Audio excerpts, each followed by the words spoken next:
Seja muito bem-vindo ao Devocional 2024. Nós estamos neste propósito de Gênesis a Apocalipse neste ano, nos aprofundar nos ensinamentos das Sagradas Escrituras. Já passamos pelo livro de Gênesis, pelo livro de Jó e também pelo livro de Êxodo agora. Nós estamos no capítulo 11, 12 e 13. Nós vamos hoje aqui falar. Antes, eu quero falar sobre Êxodo 10, que ontem eu não me aprofundei nesse detalhe, versículo 24 ao 29, quando Moisés ele disse a Faraó que nem uma unha ficaria, que tudo sairia das mãos de Faraó e do Egito. Essa é a verdadeira liberdade. A liberdade que vem de Cristo, ela faz com que você deixe definitivamente de estar nas garras do mal e vivendo neste mundo conforme este mundo anda e determina. Você passa a viver segundo o Senhor Jesus Cristo e caminhando no reino de Deus. Hoje nós vamos falar sobre 11, 12 e 13 de Êxodo, e um dos assuntos que me chamaram a atenção, os assuntos foram os deuses egípcios, Cristo em Êxodo 12 e colunas de fogo e nuvem, ou colunas de nuvem e fogo. Bom, no capítulo 11, no versículo 2 e o versículo 3, algo me chamou a atenção que inclusive é uma experiência que eu estou vivendo e que vivi nesses últimos meses. E eu queria compartilhar com você. A palavra de Deus diz assim, olha que interessante, Êxodo 11, o versículo 2 e o versículo 3. Diz assim: fala agora aos ouvidos do povo, que todo homem peça ao seu vizinho e toda mulher à sua vizinha objetos de prata e de ouro. E o Senhor fez que o seu povo encontrasse favor da parte dos egípcios.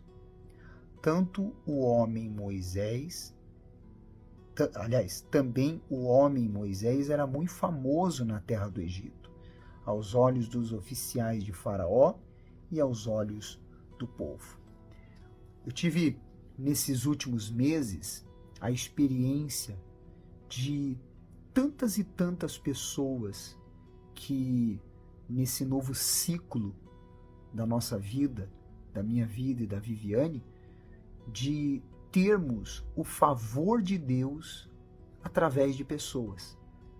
Pessoas que nos ajudaram, pessoas que nos estenderam a mão, pessoas que de alguma forma elas foram tocadas por Deus para nos auxiliar.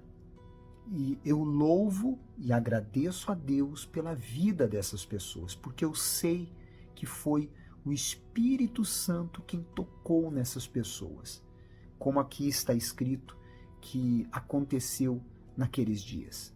Graças a Deus pela vida de cada um que fez parte, está fazendo parte desta nova etapa na minha vida e na vida da Viviane.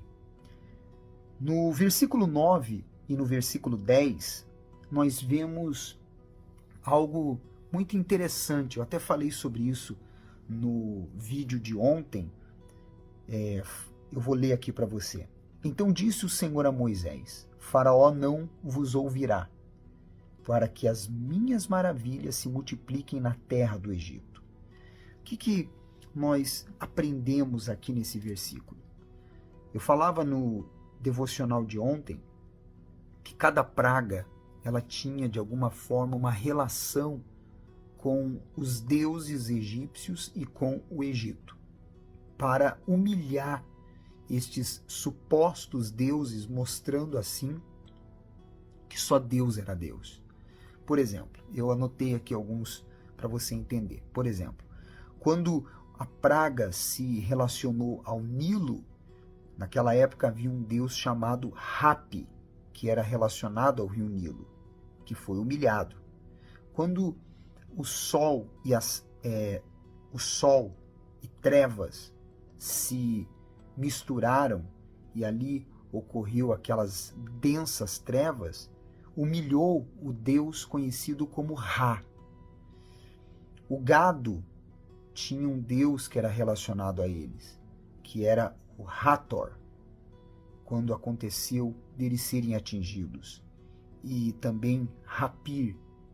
E as rãs, inclusive um dos deuses tinha o rosto de rã, também sofreu as humilhações, que o nome era Repti. Veja que em cada uma das pragas, as forças de Faraó e a resistência foi sendo quebrada. Porque é assim que acontece.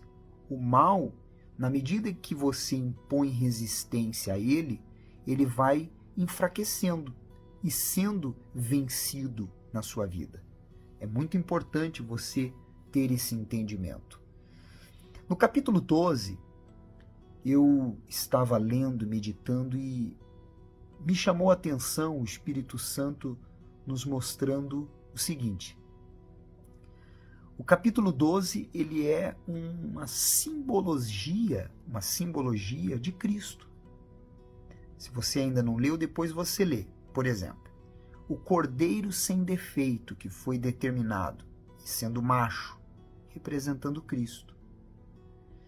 As ombreiras e vergas nas portas, marcadas com sangue, representa a vida, coração e a mente, o espírito, marcados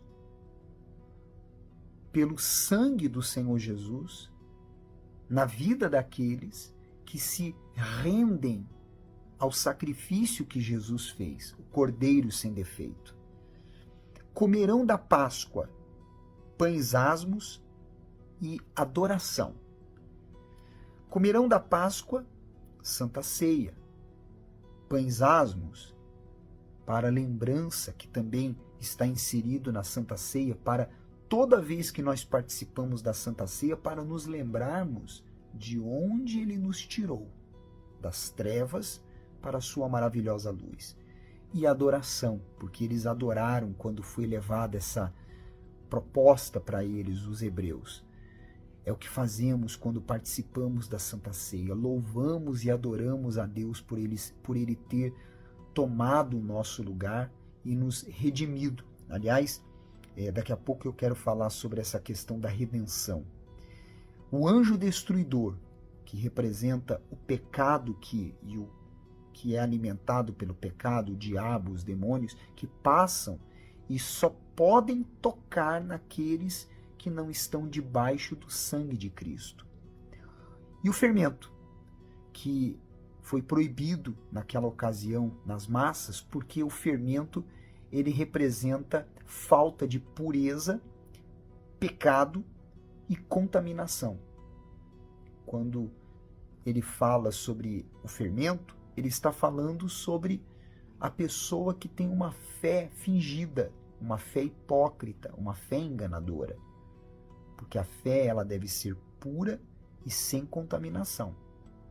No versículo 29, ele fala sobre a redenção. Quando nós vemos, por exemplo, eu vou ler aqui para você, que interessante, no versículo 29 diz assim: aconteceu que à meia-noite feriu o Senhor todos os primogênitos da terra do Egito, desde os primogênitos de Faraó, que se assentava no seu trono, até ao primogênito do cativo que estava na enxovia, e todos os primogênitos dos animais. Os hebreus, os filhos de Israel, eles foram redimidos, eles tiveram a redenção por causa do cordeiro que foi sacrificado. O que significa a palavra redenção, para você entender o sacrifício de Jesus? A palavra redenção significa comprar de volta ou trocar uma vida pela outra. O Senhor Jesus, no sangue dele, nos comprou e ele trocou a vida dele pela nossa. Olha que glorioso. Isso não lhe dá temor? Não transmite temor a você? No versículo 35 e 36, nós vemos o saque dos hebreus. Isso era uma simbologia no costume egípcio que expressava mudança da escravidão para a liberdade. Quando uma pessoa ela era livre da escravidão, ela não saía de mãos vazias. Os seus senhores davam a eles ou deixavam para eles algum tipo de bens, representando então que a partir dali eles não eram mais escravos, e sim livres. Estava se cumprindo aquilo que foi falado em Êxodo 10. Nenhuma unha ficará. Nós vamos tomar aquilo que é nosso. E em Cristo nós temos todas as coisas. No versículo 38, ele fala sobre um misto de gente, que mostra claramente que os hebreus, não só os hebreus, mas os egípcios também e outros povos estrangeiros, se voltaram ao Deus de Israel, porque viram sinais, prodígios e maravilhas. E assim é nos dias de hoje, que as portas dos céus estão abertas para todos aqueles que aceitam o que o nosso Senhor Jesus fez na cruz. No versículo 43, 44 e 48, depois você pode ler, fala sobre o estrangeiro não poder participar da Páscoa. O que significa isso? A palavra estrangeiro vem de estranho. Por isso que o estrangeiro precisava ser circuncidado, que representa o batismo nas águas. Quando uma pessoa ela é espiritualmente falando estrangeira, significa que ela está vivendo nas trevas. Ela ainda não se tornou do povo de Deus. E o batismo nas águas é a remissão dos pecados para receber a salvação. Versículo 1 e 2, ele fala do capítulo 13 sobre todo primogênito ser dele. O que isso significa? Que quando nós verdadeiramente nos entregamos a Deus, nós colocamos ele em primeiro lugar nas nossas vidas. Os nossos primeiros pensamentos, nossas primeiras palavras são para ele. Nós oramos antes das nossas refeições, sempre colocando Deus em primeiro lugar. Isso simboliza a primogenitura para Deus.